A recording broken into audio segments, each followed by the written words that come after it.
রহিম আলহামদুলিল্লাহি রাব্বিল আলামিন আসসালাতু ওয়াসসালামু আলা সাইয়্যিদিল মুরসালিন ওয়া আলা আলিহি ওয়া আসহাবিহি আজমাইন।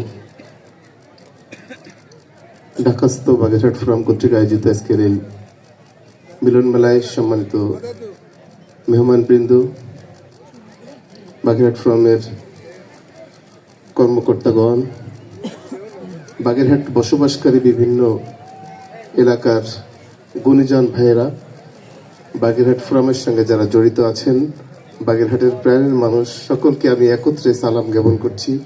আসসালামু আলাইকুম ওয়া রাহমাতুল্লাহি ওয়া বারাকাতুহু। আমার কথার শুরুতে তাদেরকে স্মরণ করছি যারা জুলাই বিপ্লবে তাদের জীবনের সবথেকে বড় সম্পদ জীবনটাকে বাংলাদেশের এই সবুজ জমিনকে রক্তে রঞ্জিত করেছে, শাহাদাত বরণ করেছে। তাদের শাহাদাতের মর্যাদা আল্লাহর কাছে কামনা করি। এখনো বাংলাদেশে অসংখ্য মানুষ, সহস্রাধিক মানুষ আহত অবস্থায় পঙ্গুত্ব বরণ করে আছে, তাদেরকে স্মরণ করছি।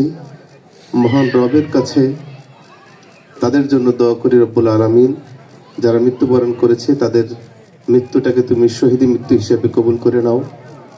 আর যারা আহত হয়েছে অতি দ্রুত সুস্থ হয়ে আমাদের মাঝে ফিরে আসার ব্যবস্থা করে দাও। আরও স্মরণ করছি বাগেরহাট ফোরামের প্রতিষ্ঠাতা, যিনি প্রতিষ্ঠা করেছেন, শুধু বাগেরহাটের সম্পদ বলবো না তাকে, সারা বাংলাদেশের বিশ্বে ইসলামী আন্দোলনের একজন অগ্রপথিক যিনি ছিলেন, আমাদের কবি মতিউর রহমান মল্লিক ভাই, তাকে স্মরণ করছি, তার জন্য আল্লাহর কাছে দোয়া করছি।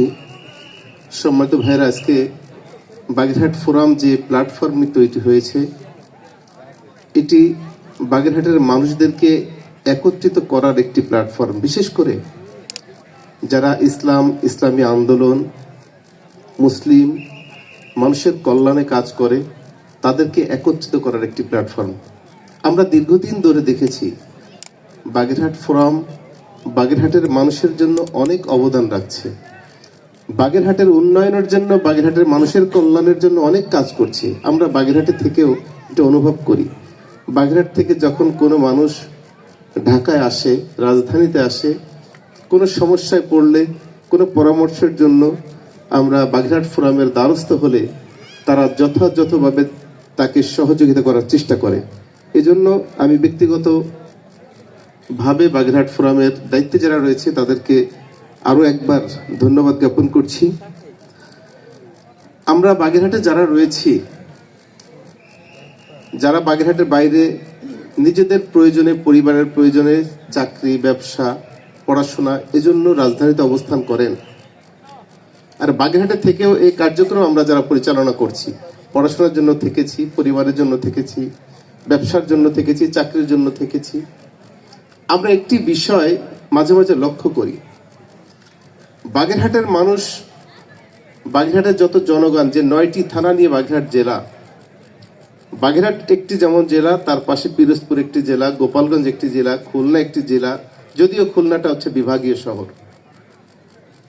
বাগেরহাটের চারিপাশ যদি বিচার করি, বিশেষ করে বাগেরহাটের মডেলগঞ্জের মানুষের যাতায়াত বেশি পিরোজপুরে, তারা পিরোজপুরে চলে যায়, সুযোগ সুবিধা পিরোজপুরে বাগেরহাট থেকে বেশি পায়।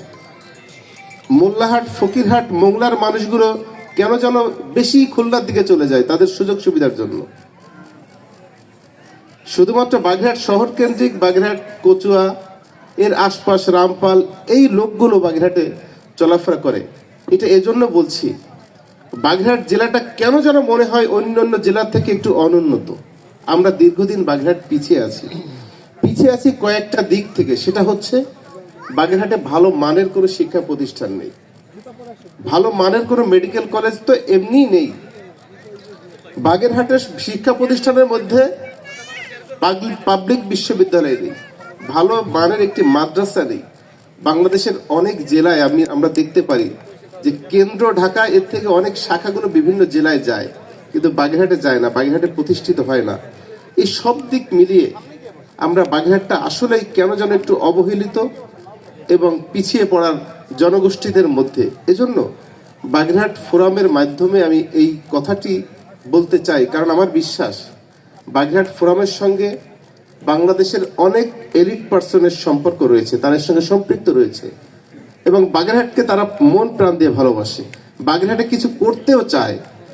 আমরা যদি তাদেরকে পরামর্শ দিতে পারি, আশ্বস্ত করতে পারি, ভরসা দিতে পারি, তাহলে আমার মনে হয় আমাদের যে ঘাটতিগুলি রয়েছে সেই ঘাটতিগুলি পরিপূর্ণ হয়ে যাবে। আমরা অন্যদিক দৌড়াদৌড়ি ছুটাছুটি না করে বাগেরহাটে বসেই সেই সেবাটা পেতে পারি। বিশেষ করে যারা বাইরে ব্যবসা বাণিজ্য করছে শিক্ষা প্রতিষ্ঠান নিয়ে, তারা যদি উদ্যোগ গ্রহণ করে পাবলিক বিশ্ববিদ্যালয় গড়ার জন্য, এটা বাগেরহাটে সম্ভব। অনেক ভালো ভালো মাদ্রাসা, তানজিমুল উম্মাহ আছে, আরো অনেক মাদ্রাসা আছে। এই মাদ্রাসার শাখাগুলোও যদি বাগেরহাটে প্রতিষ্ঠা করা যায়, বাগেরহাটের মাদ্রাসা শিক্ষার মানটা বৃদ্ধি পাবে। এইভাবে যদি মেডিকেল কলেজ প্রাইভেট ভাবে করা সম্ভব হয়, সেটা বাগেরহাটের জন্য, বাগেরহাটের মানুষের জন্য কল্যাণ হবে। যেহেতু বাগেরহাট ফোরাম বাগেরহাটের কল্যাণে কাজ করছে, বাগেরহাটের মানুষের কল্যাণের জন্য কাজ করছে, এই দিকের আমি দৃষ্টিপাত করছি। পরিশেষে বাগেরহাট ফোরামের সর্বাঙ্গীন মঙ্গল কামনা করছি। আমাদেরকে আমন্ত্রণ করে এখানে কথা বলার সুযোগ দেওয়ার জন্য কৃতজ্ঞতা জ্ঞাপন করছি।